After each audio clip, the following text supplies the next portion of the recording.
வீட்டிற்கு மருமகள் வந்த பிறகு மாமியார் எப்போதும் இந்த 5 விஷயங்களை நினைவில் கொள்ள வேண்டும். இந்த 5 விஷயங்களை நீங்கள் நினைவில் வைத்து கொண்டால் எப்போதும் உங்கள் மருமகளுக்கு பிரியமானவராக இருப்பீர்கள். அன்பான நண்பர்களே, இன்று இந்த வீடியோவில் நான் உங்களுக்கு சொல்லப்போகும் கதை ஒவ்வொரு மாமியாருக்கும் மிகவும் பயனுள்ளதாக இருக்கும். ஒவ்வொரு மாமியாருக்கும் இந்த கதை ஒரு நல்ல பாடம் மற்றும் தகவலை கொடுக்கும். மருமகள் வீட்டிற்கு வந்த பிறகு அவளிடம் எப்படி நடந்து கொள்ள வேண்டும் என்பதை இந்த கதை மாமியாருக்கு எடுத்துரைக்கும். மாமியார் மற்றும் மருமகள் இடையேயான உறவு எப்படி இருக்க வேண்டும்? யார் மாமியாராக ஆகியிருக்கிறார்களோ, யாருடைய வீட்டிற்கு மருமகள் வந்திருக்கிறாளோ அவர்களுக்கு இந்த கதை மிகவும் முக்கியமானது. அதனால்தான் இந்த கதையை நீங்கள் இறுதி வரை கண்டிப்பாக கேட்க வேண்டும் என்று உங்கள் அனைவரிடமும் நான் பணிவன்புடன் கேட்டுக்கொள்கிறேன். இந்த கதையில் நான் உங்களுக்கு சொல்லப்போகும் அந்த 5 விஷயங்களை மாமியார்கள் தங்கள் வாழ்க்கையில் பின்பற்றினால் அந்த வீடுகளில் மாமியார் மற்றும் மருமகள் இடையே ஒருபோதும் சண்டை வராது. மாமியார் மற்றும் மருமகள் உறவு மிகவும் இனிமையாகவும் அன்பானதாகவும் மாறும். மருமகள் எப்போதும் அப்படிப்பட்ட மாமியாருக்கு சேவை செய்வாள். எப்போதும் அவரை கவனித்துக் கொள்வாள். அவருடன் ஒருபோதும் சண்டையிட மாட்டாள். அதனால்தான் ஒவ்வொரு மாமியாரும் இந்த கதையை முழுமையாக கேட்க வேண்டும் என்று நான் பணிவன்புடன் கேட்டுக்கொள்கிறேன். உங்கள் வயதான காலத்தில் மருமகளால் உங்களுக்கு எந்த விதமான தொந்தரவோ கஷ்டமோ ஏற்படாது. ஒருவேளை இந்த கதையை ஒரு மருமகளோ அல்லது மகனோ கேட்டுக்கொண்டிருந்தால் அவர் தன் தாயிடமோ அல்லது அந்த மருமகள் தன் மாமியாரிடமோ இந்த கதையை கண்டிப்பாக பகிர்ந்து கொள்ளுங்கள். சரி, இப்போது நம் கதையை தொடங்கி அந்த 5 விலை மதிப்பற்ற விஷயங்களை தெரிந்து கொள்வோம். அன்பான நண்பர்களே, ஒரு கிராமத்தில் சேத்தன் என்பவர் வாழ்ந்து வந்தார். அவர் ஒரு சிறு வியாபாரி. சிறிய அளவில் வியாபாரம் செய்து வந்தார். அவருக்கு ஒரு மனைவி இருந்தாள். இப்படி அந்த சேத்தனும் அவரது மனைவியும் மட்டுமே அந்த வீட்டில் இருந்தனர். சேத்தன் மற்றும் அவரது மனைவி இருவருக்கும் இடையே அளவற்ற அன்பு இருந்தது. சேத்தன் வியாபார விஷயமாக எப்போதும் அடுத்த கிராமங்களுக்கு சென்று வருவார். இங்கே சேத்தனின் மனைவி வீட்டின் முழு பொறுப்பையும் கவனித்து கொண்டாள். வீட்டின் அனைத்து வேலைகளையும் அவளே பார்த்து கொண்டாள். காலை முதல் மாலை வரை வீட்டின் எல்லா வேலைகளையும் அவளே செய்வாள். மிகவும் அன்பான ஒரு வாழ்க்கையை அவர்கள் வாழ்ந்து வந்தார்கள். அந்த மனைவியிடம் எல்லா நற்குணங்களும் இருந்தன. ஆனால் அவளிடம் ஒரே ஒரு குறை இருந்தது. நண்பர்களே, இந்த உலகத்தில் யாராக இருந்தாலும் சரி, அது பெண்ணாக இருந்தாலும் சரி அல்லது ஆணாக இருந்தாலும் சரி, அவர்களிடம் எண்ணற்ற நற்குணங்கள் இருக்கும். அதே வேளையில் சில தீய குணங்களும் இருக்கும் என்பது நீங்கள் அறிந்ததே. இதன் பொருள் என்னவென்றால், எந்த ஒரு மனிதனிடம் அதிக நற்குணங்கள் இருக்கிறதோ அவனுக்குள்ளும் சில தீய குணங்கள் மறைந்திருக்கும். அதேபோல் எண்ணற்ற தீய குணங்கள் கொண்ட மனிதனிடமும் கண்டிப்பாக ஏதேனும் ஒரு நல்ல குணம் இருக்கும். அவனிடம் இருக்கும் அந்த நல்ல குணத்தை எப்படி அடையாளம் காண்பது, எப்படி பார்ப்பது என்பது மற்றவர்களை பொறுத்தது. நண்பர்களே, அந்த சேத்தனின் மனைவியிடம் ஒரு தீய குணம் இருந்தது. அவள் மிகவும் சண்டை போடும் குணம் கொண்டவளாக இருந்தாள். சேத்தன் வியாபாரத்திற்காக அடுத்த கிராமத்திற்கோ அல்லது வெளி மாநிலத்திற்கோ சென்று வியாபாரத்தை முடித்துவிட்டு வீட்டிற்கு திரும்பும்போது அவள் அவரிடம் சண்டையிட மாட்டாள். ஆனால் 2-3 நாட்கள் ஆன பிறகு அவள் சேத்தனுடன் சண்டை போட ஆரம்பித்து விடுவாள். ஏதாவது ஒரு விஷயத்தை வைத்துக்கொண்டு அவள் சேத்தனுடன் சண்டையிடுவாள். ஏதோ ஒரு காரணத்திற்காக தன் கணவனுடன் வாக்குவாதம் செய்வாள். காலை முதல் மாலை வரை அவள் சேத்தனுடன் சண்டை போட்டுக்கொண்டே இருப்பாள். அடிக்கடி எரிச்சல் அடைவாள். சில நேரங்களில் நீங்கள் இதை செய்யவில்லை என்பாள். சில நேரங்களில் நீங்கள் அதை செய்யவில்லை என்பாள். ஏதாவது ஒரு காரணத்திற்காக, ஏதோ ஒரு விஷயத்திற்காக அவள் எப்போதும் சேத்தனுடன் சண்டையிட்டு கொண்டே இருப்பாள். ஆனால் சேத்தன் வெளியில் வியாபாரத்திற்கு செல்லவிருக்கும் நாட்களில் அவள் வீட்டில் மிகவும் அன்பாக இருப்பாள். அப்போது அவள் ஒருபோதும் சேத்தனுடன் சண்டையிட மாட்டாள். அந்த மனைவியிடம் இருந்த ஒரே ஒரு தீய குணம் இதுதான். மக்களே, சில நாட்களுக்கு பிறகு கடவுளின் அருளால் சேத்தனின் வீட்டில் ஒரு ஆண் குழந்தை பிறந்தது. மகன் பிறந்ததால் சேத்தனும் அவரது மனைவியும் அளவற்ற மகிழ்ச்சி அடைந்தனர். மிகவும் நல்ல முறையில் அவர்கள் இருவரும் தங்கள் மகனை வளர்த்து வந்தனர். மெல்ல மெல்ல காலம் முன்னோக்கி நகர்ந்தது. சேத்தனின் மகன் இப்போது வளர்ந்து பெரியவன் ஆகிக் கொண்டிருந்தான். அதன் பிறகு ஒரு நாள் சேத்தன் மனைவியிடம், நான் வெளியில் வியாபாரத்திற்கு செல்லும்போது பல வகையான பிரச்சனைகள் ஏற்படுகின்றன. நான் பல கஷ்டங்களை சகித்து கொள்ள வேண்டியிருக்கிறது. மேலும் இப்போதெல்லாம் அதிக அளவில் லாபமும் கிடைப்பதில்லை. எனக்கு எப்போதும் வியாபாரத்தில் நஷ்டமே ஏற்படுகிறது. அதனால் நம் கிராமத்திலேயே ஏதாவது ஒரு சிறிய தொழிலை செய்யலாம் என்று நினைக்கிறேன். இதில் உன் கருத்து என்ன என்று கேட்டார். அப்போது அந்த மனைவி அதற்கு சம்மதித்தாள். அவள், சரி, நீங்கள் நம் கிராமத்திலேயே ஏதாவது ஒரு சிறிய தொழிலை செய்யுங்கள். அது நமக்கும் நல்லதுதான். நீங்களும் வீட்டிலேயே இருக்கலாம். நம் மகனுடனும் உங்களால் சிறிது நேரம் செலவழிக்க முடியும் என்றாள். அதன் பிறகு சேத்தன் தன் கிராமத்திலேயே ஒரு சிறிய தொழிலை தொடங்கினார். இப்போது தினமும் காலையில் சேத்தன் தன் வியாபாரத்திற்காக செல்வார். மாலையில் அவர் வீட்டிற்கு திரும்பும்போது அவரது மனைவி அவரிடம் சண்டை போடத் தொடங்கி விடுவாள். ஏதாவது ஒரு விஷயத்தை வைத்துக்கொண்டு அவள் சேத்தனுடன் சண்டையிடுவாள்.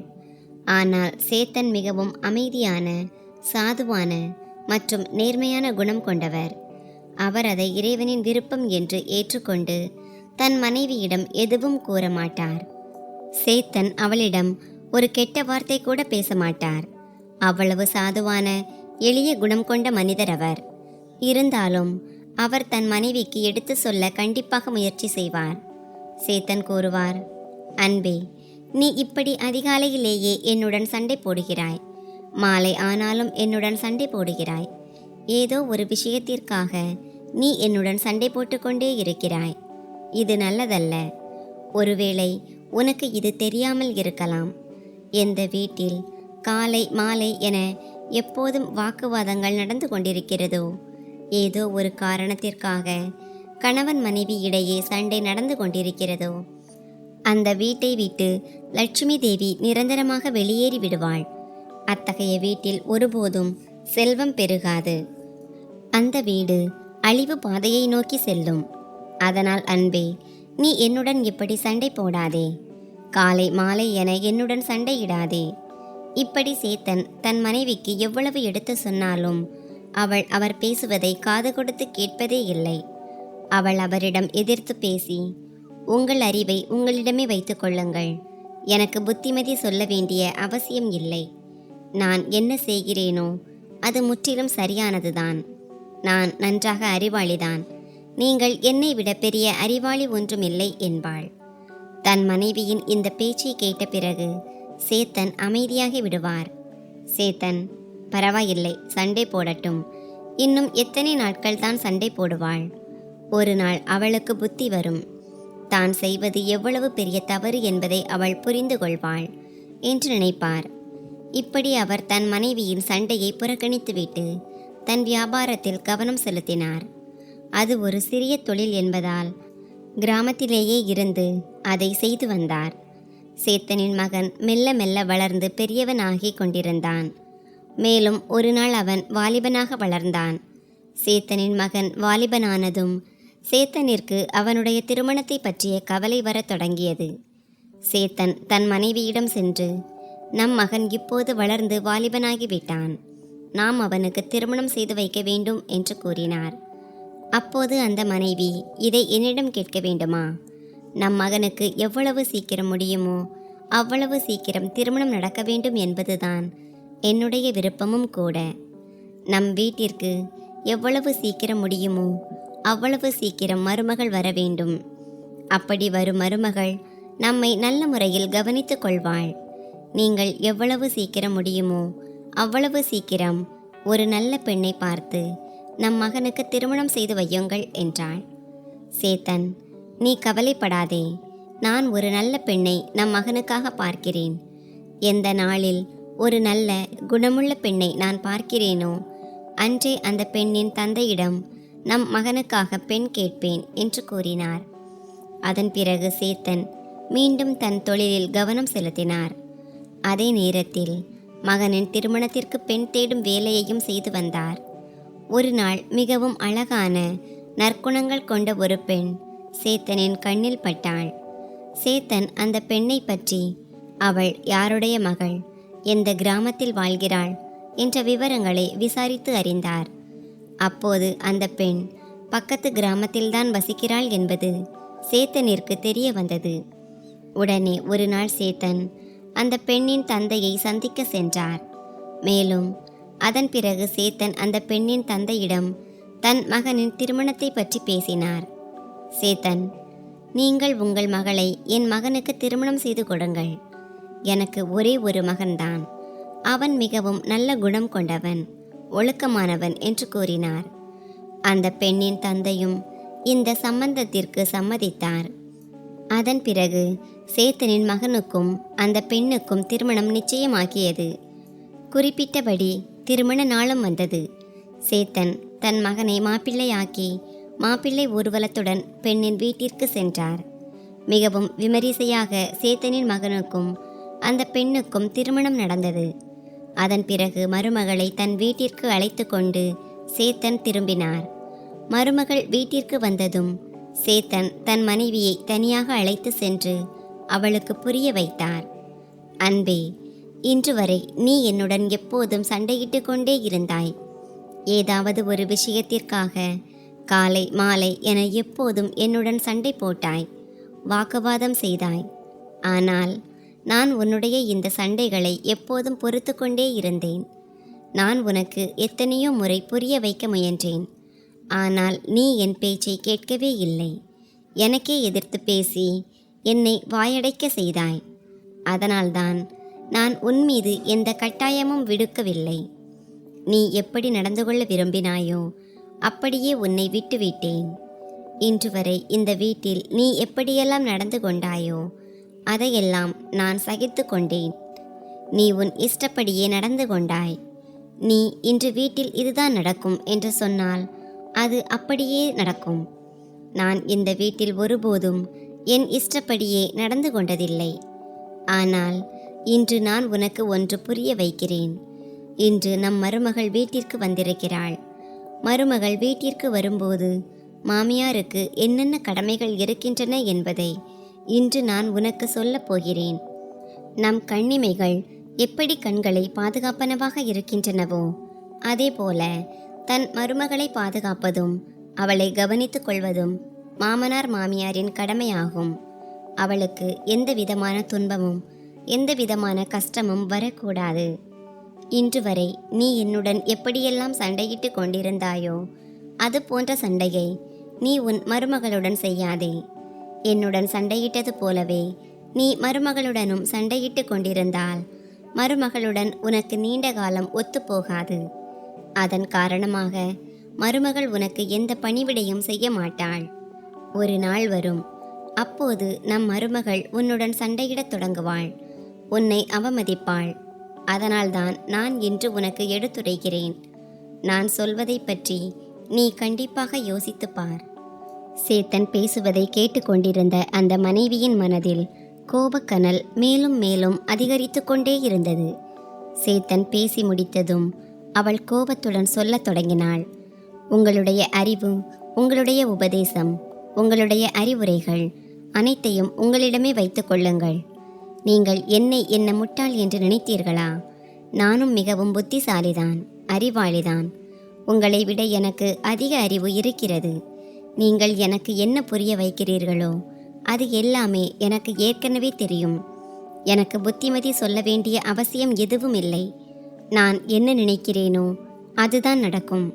நான் எப்படி இருக்க விரும்புகிறேனோ அப்படித்தான் இருப்பேன். மருமகளிடம் எப்படி நடந்து கொள்ள வேண்டும் என்பது எனக்கு மிக நன்றாக தெரியும். நான் என்ன செய்ய வேண்டும் என்பதும் எனக்கு மிக நன்றாக தெரியும்.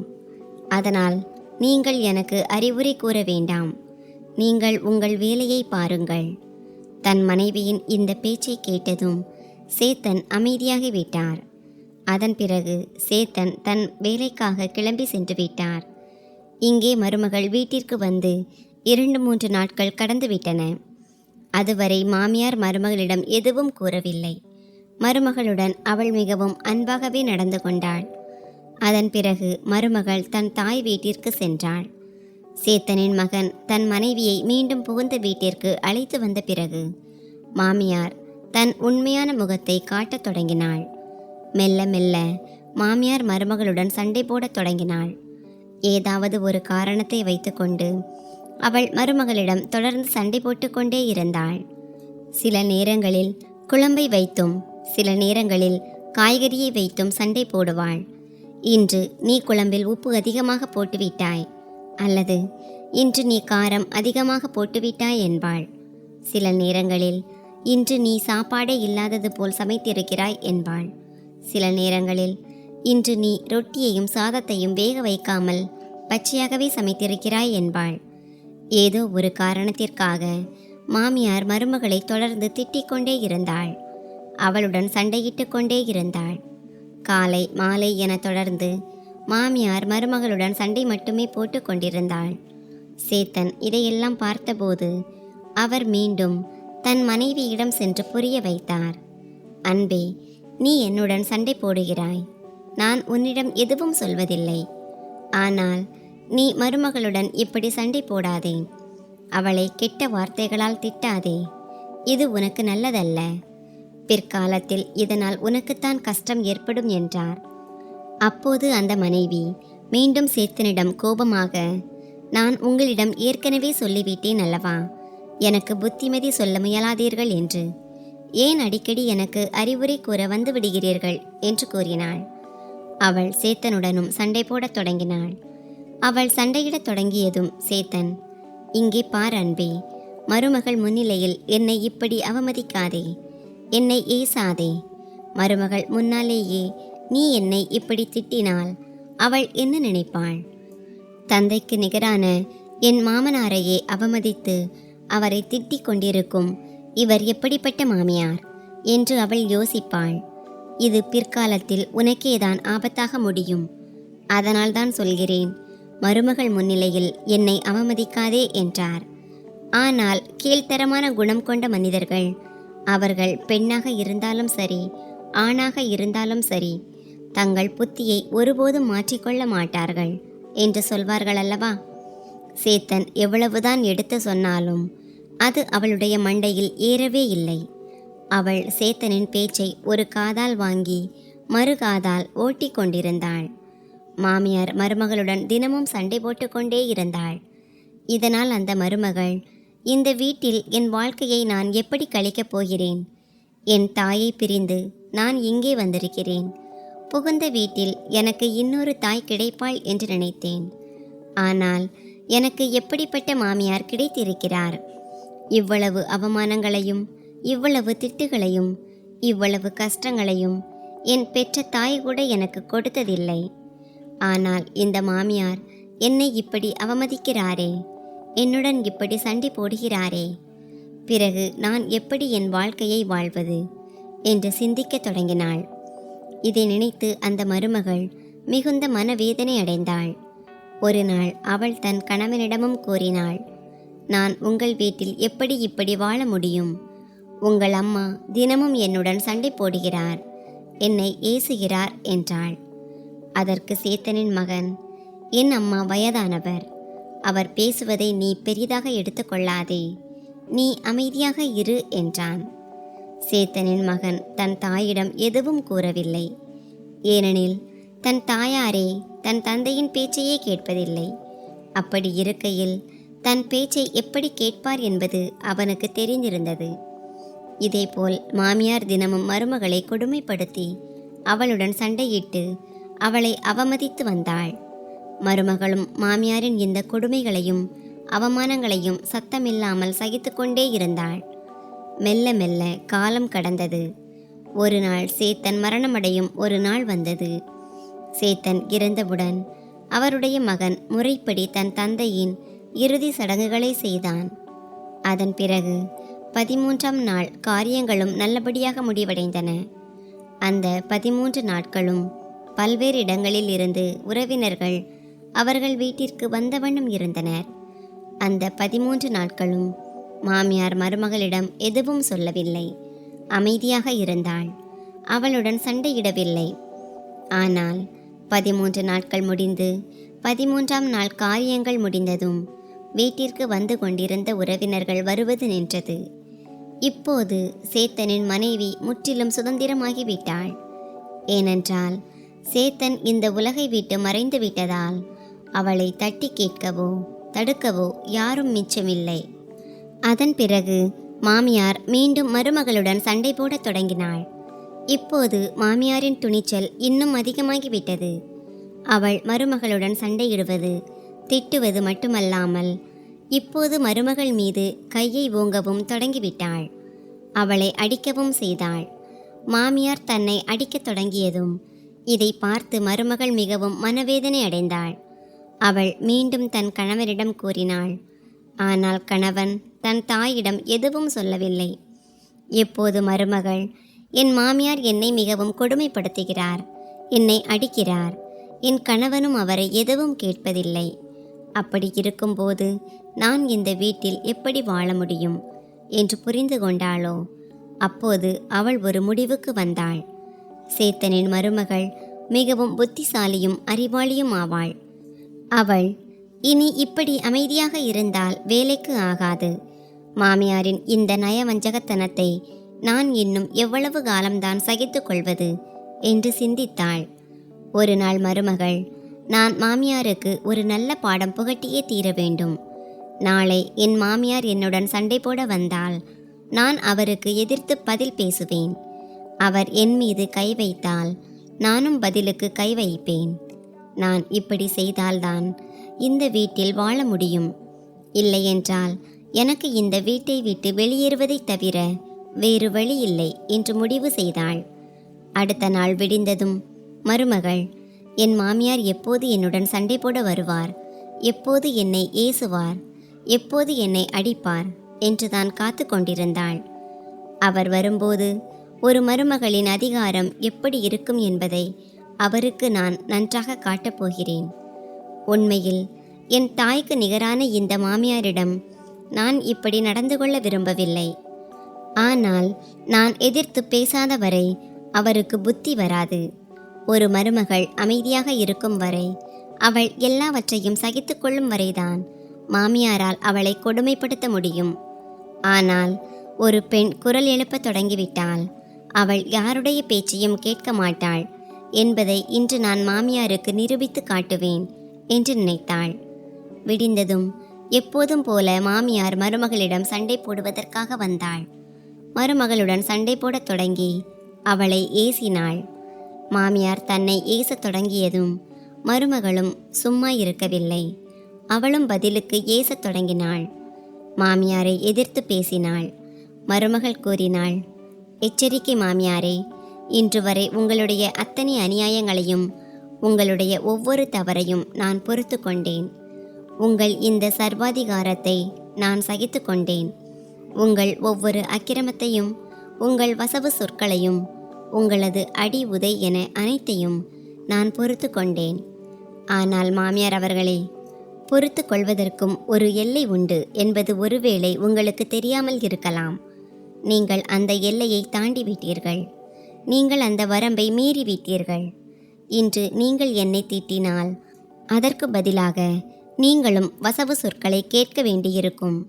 நீங்கள் என் மீது கையை வைத்தால் நீங்களும் அடிவாங்க வேண்டியிருக்கும். இன்று நான் உங்களை சும்மா விடமாட்டேன். மாமியார் மருமகளின் இந்த வார்த்தைகளை கேட்டபோது மாமியார் மிகவும் பயந்து போனார். ஏனென்றால் மருமகள் இளமையாக இருந்தாள். மாமியாரோ வயதானவர். மருமகளை எதிர்கொள்ளும் அளவுக்கு அவருடைய உடலில் தெம்பு இல்லை. மாமியார் இப்போது அமைதியாகிவிட்டார். ஆனால் அடுத்த நாளே மாமியார் தன் வழக்கமான பழக்கத்தின்படி மருமகளுடன் சண்டை போடுவதற்காக சென்றார். அப்போது மருமகள் என்ன செய்தாள்?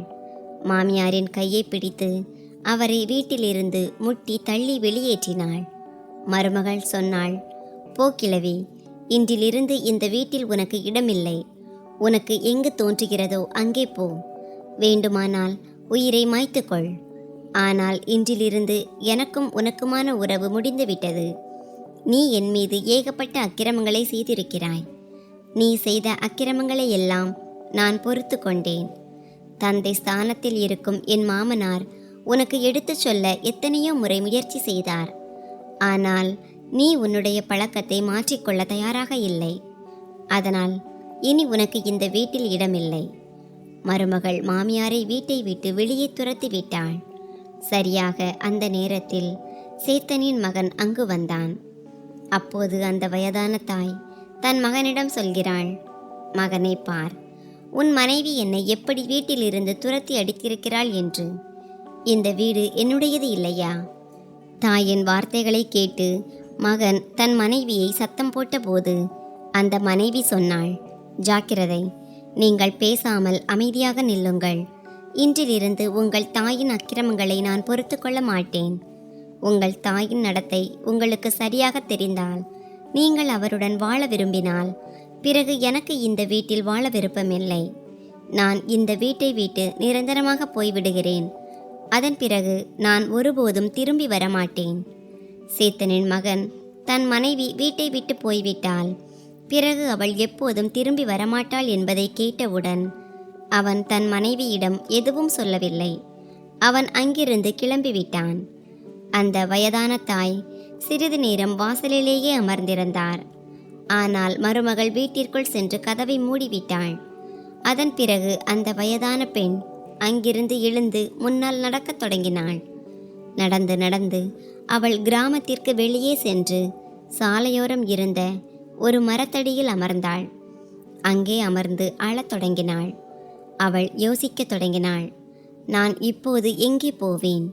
என் மருமகள் என்னை வீட்டை விட்டு துரத்தி விட்டாளே. சிறிது நேரத்திற்கு பிறகு அந்த வயதான பெண் அமர்ந்திருந்த அதே இடத்திற்கு ஒரு துறவி வருகிறார். துறவி அந்த வயதான பெண் அழுவதை கண்டபோது, இந்த முதியவரிடம் சென்று இவருக்கு என்ன கஷ்டம், இவர் ஏன் அழுகிறார் என்று கேட்போம் என்று நினைத்தார். துறவி அந்த வயதான பெண்ணின் அருகில் சென்று அமர்ந்து அவரிடம் கேட்கத் தொடங்கினார், அம்மா, நீ ஏன் அழுகிறாய்? உனக்கு என்ன கஷ்டம்? இந்த கடுமையான வெயிலில் அமர்ந்து நீ ஏன் அழுது கொண்டிருக்கிறாய்? அப்போது அந்த வயதான பெண் சொல்கிறாள், ஐயா, என் மருமகள் என்னை வீட்டை விட்டு துரத்தி விட்டாள். இதை பற்றி நான் என் மகனிடம் சொல்லி மருமகளை பற்றி புகார் செய்தபோது மகனும் அவளை எதுவும் கேட்கவில்லை. என் மருமகள் என் மீது அத்தனை அக்கிரமங்களை செய்தாள். என்னை அவ்வளவு சித்திரவதை செய்து வீட்டை விட்டும் துரத்திவிட்டாள். இப்போது நீங்களே சொல்லுங்கள், நான் எங்கே போவேன்? நான் ஒரு வயதானவள். என் கணவரும் இந்த உலகத்தை விட்டு பிரிந்து சென்று விட்டார். மகனும் மருமகளும் வீட்டை விட்டு துரத்தி விட்டார்கள். இனி நான் எப்படி வாழ்வேன்? எங்கே போவேன்? அந்த வயதான பெண்ணின் இந்த வார்த்தைகளை கேட்ட பிறகு அந்த துறவி அவளை உற்று பார்த்துவிட்டு சொல்கிறார், அம்மா, நீ ஏதோ ஒரு தவறு செய்திருக்க வேண்டும். எந்த காரணமும் இல்லாமல் உன் மருமகள் உன்னை ஏன் வீட்டை விட்டு துரத்தப் போகிறாள்? நீ கண்டிப்பாக ஏதோ ஒரு தவறு செய்திருக்கிறாய்.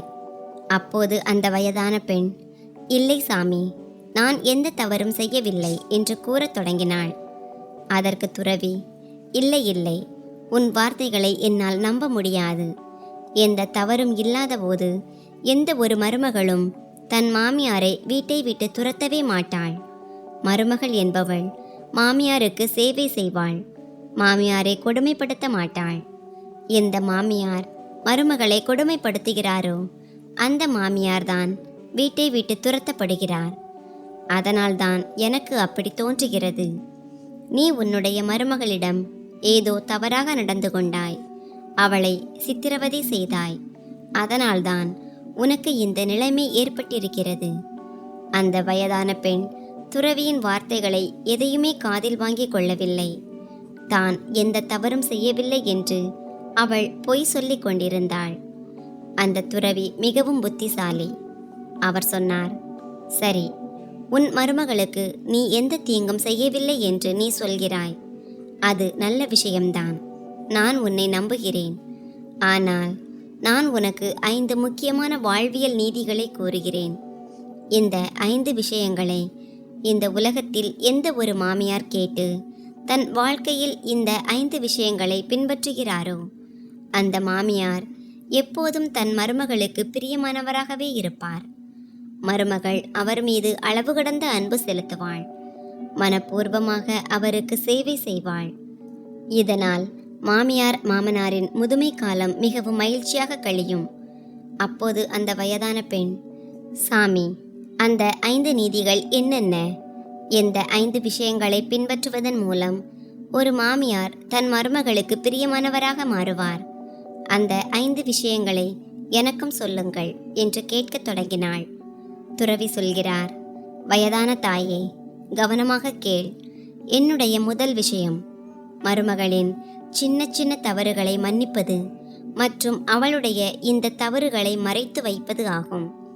அதாவது, மாமியார் அவர்களே, மருமகள் ஏதேனும் சின்ன சின்ன தவறுகள் செய்தால் அதை மற்றவர்களிடம் சொல்லக்கூடாது, யாரிடமும் சொல்லக்கூடாது.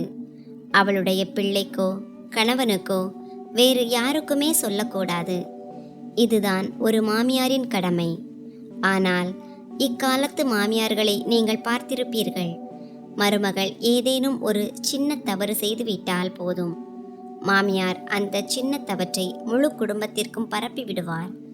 எல்லோரிடமும் சொல்லிவிடுவார். சிறியவர் முதல் பெரியவர் வரை அனைவருக்கும் அதை கொஞ்சம் காரசாரமாக பெரிதுபடுத்தி சொல்லிவிடுவார். அது மட்டுமல்ல, அவர் இத்தோடு அமைதியாக இருந்து விடுவதில்லை. அக்கம் பக்கத்தினரிடமும் ஊர் முழுக்கவுமே மருமகளை பற்றி தப்பு தப்பாக பேசிக்கொண்டிருப்பார். இந்த ஒரு காரணத்தினாலேயே மருமகள் மாமியார் மீது வெறுப்பு கொள்ள தொடங்குகிறாள். மாமியார் மீது கோபப்படுகிறாள். அவளுக்குள் மாமியாரை பற்றி ஒரு கசப்புணர்வு ஏற்பட்டு விடுகிறது. இதனால்தான் மாமியார் மீது மருமகளுக்கு இருக்கும் அன்பு குறைந்து போகிறது. மாமியாரின் முதுமை காலத்தில் அவள் அவருக்கு சேவை செய்வதோ அவரை கவனித்துக் கொள்வதோ இல்லை. அதே நேரம் ஒரு மாமியார் மருமகளின் இது போன்ற சின்ன சின்ன தவறுகளை கண்டுகொள்ளாமல் அவளை தன் சொந்த மகளைப் போல நினைத்து எடுத்து சொன்னால் எதிர்காலத்தில் மருமகள் அத்தகைய தவறுகளை செய்ய மாட்டாள். மேலும் மாமியார் மருமகளுக்கு தன் சொந்த தாயைப் போல புரிய வைப்பதால் மருமகளின் மனதிலும் மாமியார் மீது அன்பான உணர்வு ஏற்படும். இவர் என் மாமியார் அல்ல, என் சொந்த தாய் என்றே அவள் நினைக்கத் தொடங்குவாள். ஏனென்றால் ஒரு பெற்ற தாய் தன் மகளை எப்படி புரிந்து கொள்வாளோ அதே போல்தான் என் மாமியாரும் என்னை புரிந்து கொள்கிறார். என் தவறுகளை மற்றவர்களிடம் சொல்லாமல் எனக்கு எடுத்துச் சொல்லி நான் மீண்டும் அத்தவறுகளை செய்யாமல் தடுக்கிறார் என்று அவள் நினைப்பாள். இதனால் அந்த மருமகளின் மனதில் அன்பான உணர்வு ஏற்பட்டு அவள் மாமியாருக்கு மனப்பூர்வமாகவும் பக்தியுடனும் சேவை செய்வாள். முதுமை காலத்தில் மாமியாருக்கு எந்த ஒரு நோய் வந்தாலும் எந்த ஒரு கஷ்டம் நேர்ந்தாலும் மருமகள் அவளுக்கு பின்னால் ஒரு பாறையைப் போல உறுதியாக நிற்பாள். அவளுக்கு பணிவோடு சேவை செய்வாள். துறவி சொல்கிறார், அம்மா, என்னுடைய 2வது விஷயம் மருமகளுக்கு ஆதரவாக பேசுவது. அம்மா, தன் மருமகளுக்கு ஆதரவாக நிற்பது ஒரு மாமியாரின் கடமையாகும். இன்றைய காலகட்டத்தில் இருக்கும் பெரும்பாலான மாமியார்கள் மருமகளுக்கு எதிராகவே இருக்கிறார்கள். அவர்கள் எப்போதும் தன் மகனின் பக்கமே பேசுகிறார்கள். ஆனால் மருமகளின் பக்கம் நிற்பதில்லை. மகனுக்கும் மருமகளுக்கும் இடையில் சண்டை நடக்கும் போதெல்லாம் மாமியார் மகனுக்குத்தான் ஆதரவு தருகிறார். இவள்தான் ஏதோ தவறு செய்திருப்பாள், இவள்தான் கெட்டவள் என்றுதான் அவர் சொல்வாரே தவிர, ஒருவேளை மகனின் பக்கமும் தவறு இருந்திருக்கலாம். மகன் அவளை ஏதேனும் தப்பாகவோ அல்லது எதிர்த்து பேசியோ இருக்கலாம் என்று அவர் நினைப்பதில்லை. மருமகள் சரியாக இருந்தும் கூட மாமியார் அவளுக்கு ஆதரவளிக்காமல் மகனின் பக்கமே பேசும்போது அந்த மருமகள் மனதளவில் மிகவும் காயப்படுகிறாள். துறவி மேலும் சொல்கிறார், அம்மா, நீ கொஞ்சம் யோசித்து பார். நீ எப்படி உன் மகனுக்கு தாயோ அதே போல்தான் உன் வீட்டிற்கு வந்திருக்கும் மருமகளும் யாருக்கோ ஒரு மகள்தான். அவளையும் யாரோ ஒரு தாய் பெற்றெடுத்திருக்கிறார். அவளையும் யாரோ அன்போடும் செல்லத்தோடும் வளர்த்திருக்கிறார்கள்.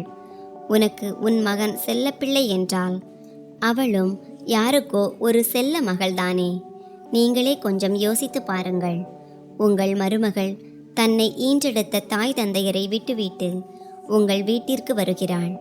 நான் என்னுடைய ஒரு பெற்றோரை விட்டுவிட்டு மற்றொரு பெற்றோரிடம் செல்கிறேன். புகுந்த வீட்டிற்கு சென்ற பிறகு எனக்கு இன்னொரு அம்மா கிடைப்பார் என்றுதான் அவள் நினைத்து வருகிறாள். ஆனால் புகுந்த வீட்டிற்கு வந்த பிறகு மருமகளின் மீது எந்த தப்பும் இல்லாத போதும் மாமியார் தன் மகனுக்கே ஆதரவாக பேசும்போது அந்த மருமகளுக்குள் மிகுந்த வேதனை உண்டாகிறது. இதனால் மருமகளுக்கு மாமியார் மீது இருக்கும் அன்பு மெல்ல மெல்ல குறையத் தொடங்குகிறது. இதன் விளைவாக மருமகள் மாமியாருக்கு சேவை செய்வதை குறைத்து கொள்கிறாள். இவர் என் அம்மா அல்ல, இவர் வெறும் மாமியார்தான்.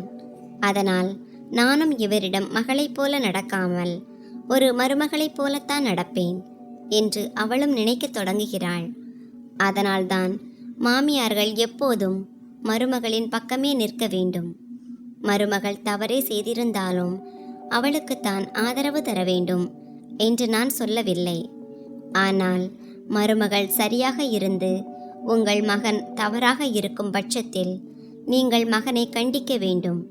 மருமகளுக்கு ஆதரவாக பேச வேண்டும். எந்த ஒரு மாமியார் இந்த வழியில் தன் மருமகளிடம் நடந்து கொள்கிறாரோ அந்த மாமியார் எப்போதும் தன் மருமகளின் செல்ல மாமியாராக மாறிவிடுகிறார். அந்த மருமகள் மாமியாரை தன் சொந்த தாயாகவே மதிக்கத் தொடங்குகிறாள். துறவி சொல்கிறார், அம்மா, என்னுடைய மூன்றாவது விஷயம் மருமகளுக்கு சுதந்திரம் அளிப்பது. நண்பர்களே, நீங்கள் பார்த்திருப்பீர்கள், எத்தனையோ மாமியார்கள் இருக்கிறார்கள். அவர்கள் தங்களது மருமகளுக்கு சுதந்திரம் கொடுப்பதில்லை. ஒருவேளை மருமகள் மார்க்கெட் போக விரும்பினால் அவள் தன் மாமியாரிடம், அத்தை, நான் கொஞ்சம் சந்தைக்கு போய்விட்டு வருகிறேன், எனக்கு சில பொருட்கள் வாங்க வேண்டி இருக்கிறது என்று சொல்லும்போது மாமியார் மருமகளை மிரட்டி, இல்லை இல்லை, நீ தனியாக சந்தைக்கு போகக்கூடாது. உனக்கு என்ன வேண்டுமோ அதை உன் கணவரிடம் சொல், அவர் உனக்கு வாங்கி கொடுப்பார். இல்லை என்றால் என்னிடம் சொல், நான் உனக்கு வாங்கி தருகிறேன் என்று கூறுகிறார். அல்லது மருமகள் தன் தாய் வீட்டிற்கு போக விரும்பினால் மாமியார் அவளை தடுத்து, இல்லை, நீ தாய் வீட்டிற்கு போகக்கூடாது, நீ இங்கேயே தான் இருக்க வேண்டும். தினமும் சும்மா சும்மா உனக்கு உடனே தாய் வீட்டிற்கு போக வேண்டி இருக்கிறது என்று சொல்கிறார். எந்த ஒரு மாமியார் மருமகளை எங்கும் செல்ல விடுவதில்லையோ, அவளது இஷ்டப்படி வாழ விடுவதில்லையோ, அப்போது அந்த மருமகளின் மனதில் மாமியார் மீதான மரியாதையும் மதிப்பும் குறையத் தொடங்குகிறது. அவள் மாமியாரை தன் எதிரியாக கருதத் தொடங்குகிறாள். மேலும் மருமகள் மாமியாரை வெறுக்க ஆரம்பிக்கிறாள். இதன் காரணமாக மருமகள் மாமியாருக்கு ஒருபோதும் பணிவிடை செய்வதில்லை. மேலும் அந்த துறவி கூறுகிறார், அம்மா, எனது நான்காவது விஷயம் என்னவென்றால் மருமகளுடன் நேரத்தை செலவிடுவது. மருமகளுடன் நேரம் செலவிடுவது ஒரு மாமியாரின் கடமையாகும்.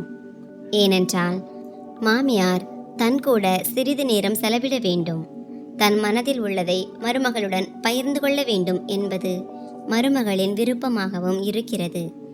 மருமகளும் தன் மனதில் உள்ளதை மாமியாருடன் பகிர்ந்து கொள்கிறாள். எந்த ஒரு மாமியார் தன் மருமகளுடன் நேரத்தை செலவிட்டு அவளுடன் பேசிக் கொண்டிருக்கிறாளோ அப்போது அந்த மருமகளும் தன் மனதில் உள்ள அனைத்தையும் மாமியாரிடம் கூறுகிறாள். இதனால் மாமியார் மீது மருமகளுக்கு இருக்கும் அன்பு அதிகரிக்க தொடங்குகிறது. இதன் காரணமாக வயதான காலத்தில் மருமகள் மாமியாரை மிக நன்றாக கவனித்துக் கொள்கிறாள். ஆனால் எந்த மாமியார் தன் மருமகளுடன் நேரத்தை செலவிடுவதில்லையோ, பேசுவதில்லையோ, அப்போது அந்த மருமகள் தன் மாமியாரை வெறுக்கத் தொடங்குகிறாள். மேலும் சில நேரங்களில் மருமகள் தவறான வழிக்கும் செல்லக்கூடும். ஏனென்றால் அவளுக்கு அங்கே அறிவுரை கூறவோ புரிய வைக்கவோ யாரும் இருப்பதில்லை.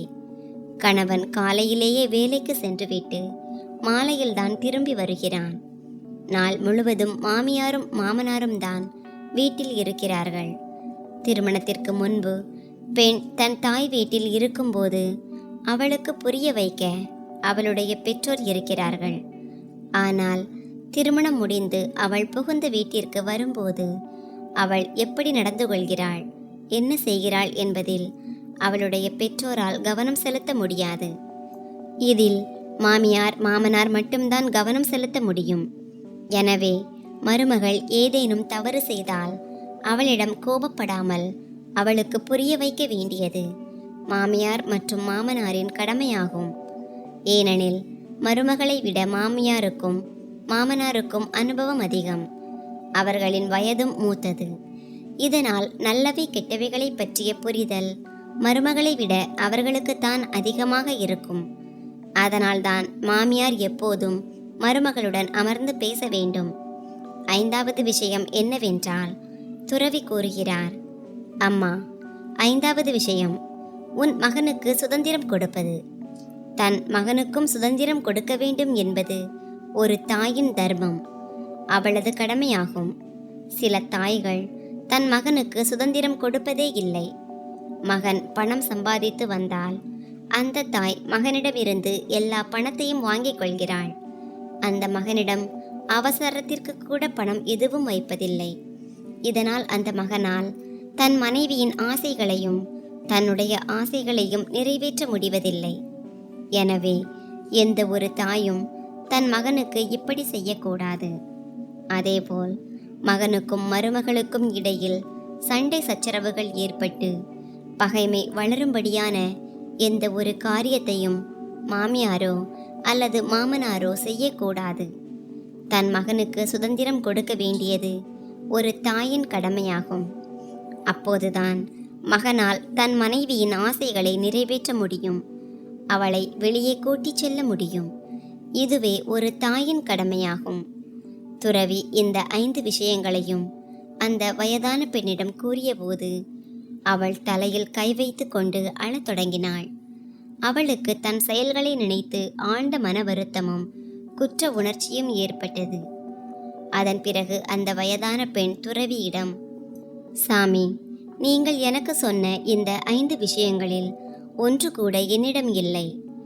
நான் ஒருபோதும் என் மருமகளின் சின்ன சின்ன தவறுகளை பொறுத்து கொண்டதோ அல்லது அவளுக்கு புரிய வைத்ததோ இல்லை. அதேபோல் நான் ஒருபோதும் என் மருமகளின் பக்கமாய் நின்றதில்லை. நான் ஒருபோதும் என் மருமகளுக்கு சுதந்திரம் கொடுத்ததில்லை. நான் ஒருபோதும் என் மருமகளுடன் அமர்ந்து பேசினதோ அல்லது அவளுடன் நேரத்தை செலவிட்டதோ இல்லை. மேலும் நான் எப்போதும் என் மகனையும் என் கைக்குள்ளேயே வைத்திருக்க முயன்றேனே தவிர அவனுக்கு ஒருபோதும் சுதந்திரம் கொடுத்ததில்லை. இந்த 5 குணங்களும் என்னிடம் இல்லை. அதன் விளைவாகத்தான் என் மருமகள் இன்று என்னை வீட்டை விட்டு வெளியே துரத்தி இருக்கிறாள். இது என் கர்ம வினைக்கு கிடைத்த தண்டனை என்று கூறினாள். இப்போது அந்த வயதான பெண் தன் தவறுகளை நினைத்து உட்கார்ந்து அழத் தொடங்கினாள். அதன் பிறகு அந்த துறவி அவளுக்கு ஆறுதல் கூறி, அம்மா, நீ கவலைப்படாதே. நீ உன் வீட்டிற்கு சென்று மருமகளிடம் மன்னிப்பு கேள் என்றார். அதற்கு அந்த மாமியார், ஆம், நான் அப்படியே செய்கிறேன். நான் இப்பொழுதே வீட்டிற்கு சென்று என் மருமகளிடம் மன்னிப்பு கேட்கிறேன் என்றாள். மேலும் நீங்கள் சொன்ன அந்த 5 விஷயங்களையும் நான் நினைவில் வைத்துக்கொண்டு அவற்றை என் வாழ்க்கையில் கண்டிப்பாக பின்பற்றுவேன். நான் என் மருமகளை மிகவும் நேசிப்பேன். அவளை புரிந்து கொள்வேன். மறுபுறம் மருமகள் மாமியாரை வீட்டை விட்டு வெளியே துரத்திவிட்டு கதவை பூட்டியிருந்தாள். ஆனால் அவளது கோபம் தணிந்தவுடன் அவள் உடனடியாக கதவை திறந்து வெளியே தன் மாமியாரை தேடி வந்தாள். ஆனால் அங்கே மாமியார் இல்லை. இதை கண்டு அவள் மிகவும் வருத்தப்பட்டாள். அவளுக்கு தன் செயலை நினைத்து குற்ற உணர்ச்சி ஏற்பட்டது. என் தாய்க்கு நிகரான மாமியாரை நான் மிகவும் கொடுமைப்படுத்தி விட்டேன். அவரை வீட்டை விட்டு வெளியே துரத்தி விட்டேன். இந்த வீடு அவருடையதுதான். ஆனால் அவருடைய வீட்டிலிருந்தே அவரை நான் வெளியே துரத்தி இருக்கிறேன். நான் மிக மோசமாக நடந்து கொண்டு விட்டேன். என் மாமியார் எங்கே இருப்பாரோ தெரியவில்லையே என்று நினைத்து மருமகள் வீட்டின் வாசற்படியில் அமர்ந்து அழத் தொடங்கினாள். அதன் பிறகு அவள் எழுந்து மாமியாரை தேடி அங்கும் இங்கும் சென்றாள். அவள் தேடிக்கொண்டே கிராமத்திற்கு வெளியே வந்தபோது ஒரு மரத்தடியில் தன் மாமியார் அமர்ந்திருப்பதையும் அவருக்கு அருகில் ஒரு துறவி இருப்பதையும் கண்டாள். உடனடியாக மருமகள் ஓடோடி சென்று தன் மாமியாரின் காலில் விழுந்தாள். மருமகள், அத்தை, என்னை மன்னித்து விடுங்கள். நான் கோபத்தில் உங்களிடம் மிகவும் மோசமாக நடந்து கொண்டு விட்டேன். உங்களை வீட்டை விட்டு வெளியே துரத்தி விட்டேன். நான் மிகப்பெரிய தவறு செய்து விட்டேன். தயவு செய்து என்னை மன்னித்து விடுங்கள். என்னை உங்கள் சொந்த மகளாக நினைத்து என் தவறுகளை பொறுத்து கொள்ளுங்கள். இப்போது நீங்கள் நம் வீட்டிற்கு வாருங்கள். இனி நான் உங்களிடம் ஒருபோதும் மோசமாக நடந்து கொள்ள மாட்டேன். உங்களை ஒரு வார்த்தை கூட எதிர்த்து பேச மாட்டேன் என்று வாக்குறுதி அளிக்கிறேன். நீங்கள் என்னிடம் எப்படி நடந்து கொள்ள விரும்புகிறீர்களோ அப்படியே நடந்து கொள்ளுங்கள். நான் அதை அமைதியாக பொறுத்து கொள்வேன். ஆனால் என் மீது உங்கள் மனதில் இருக்கும் கோபத்தை அகற்றிவிடுங்கள். கோபத்தை கைவிட்டு என்னுடன் நம் வீட்டிற்கு வாருங்கள் என்றாள். மருமகளின் இந்த அன்பை கண்டு துறவியின் கண்களில் இருந்து கண்ணீர் வழிந்தது. அதன் பிறகு அந்த துறவி அந்த வயதான பெண்ணிடம், அம்மா, பார்த்தாயா, உன் மருமகள் உன் மீது எவ்வளவு அன்பு வைத்திருக்கிறார். உன் மருமகள் உன் மீது எவ்வளவு அன்பு வைத்திருக்கிறாள். அப்படி இருந்தும் நீ இன்று வரை உன் மருமகளுக்கு துன்பத்தையும் துயரத்தையும் மட்டுமே தந்து வந்திருக்கிறாய். உன் மருமகள் மீது சர்வாதிகாரம் செலுத்தி வந்திருக்கிறாய். எல்லாவற்றையும் விட பெரிய தவறை யார் செய்திருக்கிறார்கள் என்றால், அம்மா, நீதான் செய்திருக்கிறாய். நீதான் மிகப்பெரிய குற்றவாளி. மேலும் மிகப்பெரிய பாவியும் நீதான். ஏனென்றால் நீ உன் மருமகளிடம் இந்த அளவிற்கு மோசமாக நடந்து கொண்டாய் என்றார். துறவியின் இந்த வார்த்தைகளை கேட்டவுடன் அந்த மாமியார் ஓவென்று கதறி அழத் தொடங்கினாள். அதன் பிறகு அவள் தன் மருமகளை கட்டிப்பிடித்து கொண்டாள். மருமகளும் மாமியாரும் துறவியிடம் வீட்டிற்கு செல்ல அனுமதி கேட்டனர். துறவி இருவரையும் ஆசீர்வதித்து, அம்மா, நீ இந்த 5 விஷயங்களையும் எப்போதும் நினைவில் வைத்திரு. நீ எப்போதும் உன் மருமகளுக்கு பிரியமானவளாக இருப்பாய். உன்னுடைய முதுமை காலமும் மகிழ்ச்சியாக கழியும் என்றார். துறவியின் ஆசியை பெற்ற பிறகு மருமகள் தன் மாமியாரை அழைத்து கொண்டு வீட்டிற்கு திரும்பினாள். அதன் பிறகு மாமியார், மருமகள் மற்றும் மகன் ஆகிய மூவரும் மகிழ்ச்சியாக வாழத் தொடங்கினர். நண்பர்களே, இதுதான் ஒரு மருமகள் மற்றும் மாமியாரின் கதை. இதில் துறவி மாமியாருக்கு 5 விஷயங்களை கூறினார். இந்த 5 விஷயங்களை எந்த ஒரு மாமியாராவது தன் வாழ்க்கையில் பின்பற்றினால் அவருடைய மருமகள் எப்போதும் அவர் மீது அன்பு செலுத்துவாள். முதுமை காலத்தில் அவரை தன் சொந்த தாயைப் போல கவனித்துக் கொள்வாள். எனவே நீங்களும் இந்த 5 விஷயங்களை உங்களது வாழ்க்கையில் கண்டிப்பாக கடைபிடியுங்கள். நீங்கள் மகிழ்ச்சியாக வாழுங்கள். மற்றவர்களையும் மகிழ்ச்சியாக வாழ விடுங்கள். ஏனென்றால் வாழ்க்கை மிகவும் சிறியது. வருடங்கள் கடந்து போவதே தெரியாது. எனவே நாம் சண்டை சச்சரவுகளிலேயே நம்முடைய முழு நேரத்தையும் வீணடித்து விட்டால் பிறகு நாம் எப்போதுதான் வாழ்க்கையை வாழ்வது?